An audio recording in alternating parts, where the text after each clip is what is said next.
The camera lights burned hot against her skin. Sweat gathered at the base of her neck, tucked beneath her collar. It wasn't just the lights, though they glared like tiny suns, but the moment itself. The kind that coils inside your stomach and whispers, "This is it. This is the moment everything changes." Kennedy Lake stood center stage at the most watched political town hall in American history. Her pulse drumming in her ears louder than the thousands watching her from their living rooms. Across from her sat Senator Roland Keene, the man whose name had once hung from every light post in downtown Austin, Texas. Back when charisma alone could win an election, he was polished as always, silver hair perfectly in place, navy suit crisp, and that familiar half-smile that said he knew how this game was played, and had played it long before she was even born. But tonight wasn't just another game. And Kennedy wasn't here to play. Let me take you back a bit, to understand how we got to the 5 words that silenced a man who'd never once run out of things to say. Kennedy Lake wasn't supposed to be famous, or political, or even speaking on that stage. Born and raised in a crumbling neighborhood on the south side of Houston, she was the daughter of a high school janitor and a mother who ran a 24-hour food pantry out of their garage. Her family didn't talk politics much, because politics never seemed to talk back. Her dreams were simple at first. Become a teacher, maybe write a book, build a life worth remembering. But life, in its strange, relentless way, doesn't ask for your permission to reroute your path. It began the day her older brother, Marcus, was denied life-saving surgery because his Medicaid ran out 3 months too soon. He was That was the moment Kennedy's voice changed. She stopped writing poems and started writing letters. To officials, to newspapers, to anyone who might listen. She started volunteering, then organizing, then debating, then demanding. Every step forward lit something new inside her. Not ambition, exactly more like fury braided with hope. And that caught the eye of someone very powerful. Vivian Ray, a seasoned campaign strategist with a reputation for turning unknowns into household names, spotted Kennedy during a televised debate between grassroots organizers. Vivian hadn't even meant to watch it. Her Uber was stuck in traffic, and her phone battery was dying, but something about the way Kennedy spoke made her sit forward. It wasn't just passion. It was clarity, precision, the way she said, "Hope isn't passive, it's a verb with its sleeves rolled up." Made Vivian close her notebook and say aloud, "That girl has fire." 6 months later, Kennedy Lake was the youngest face. On the National Policy Reform Panel, she was 28, with a voice that cut like glass and the composure of someone twice her age. But she didn't fit the mold, and not everyone liked that. Especially not Senator Roland Keene. Roland had been in Congress longer than Kennedy had been alive.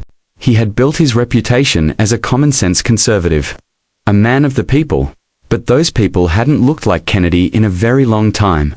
He was the kind of politician who spoke in spirals, eloquent, exhausting, and always just vague enough to leave you wondering what he'd actually said. And when the networks announced that the town hall would feature a live debate between Senator Keene and Kennedy Lake on healthcare reform, the media lost its mind. "She's too green," they said. "He'll bury her in policy speak." But Kennedy didn't flinch. The night of the debate, the auditorium buzzed with electricity. Protesters and supporters had gathered in equal measure, their signs glowing like neon fireflies.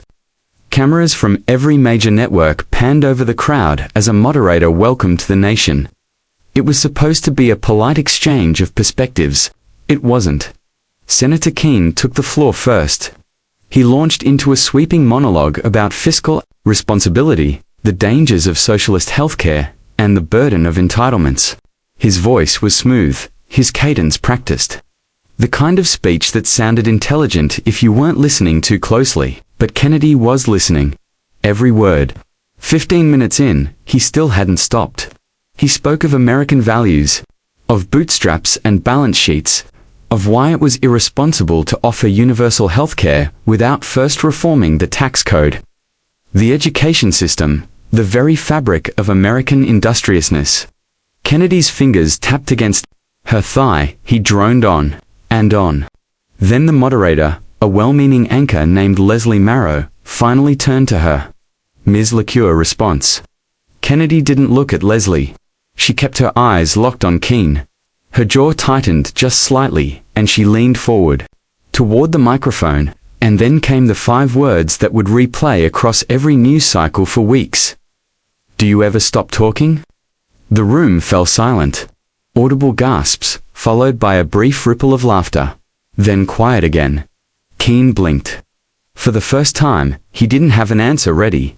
Kennedy leaned back in her chair, letting the silence speak, letting the question hang there not as a joke, but as a challenge, a mirror, because the truth was, people were tired of speeches, of promises wrapped in red tape and rhetoric, of leaders who heard but didn't listen. Keane sputtered, tried to regain footing. Ms. Lake, with all due respect, no, she said calmly. Let's talk about respect. Let's talk about my neighbor's daughter who died waiting for cancer treatment because her insurance didn't cover out-of-state specialists.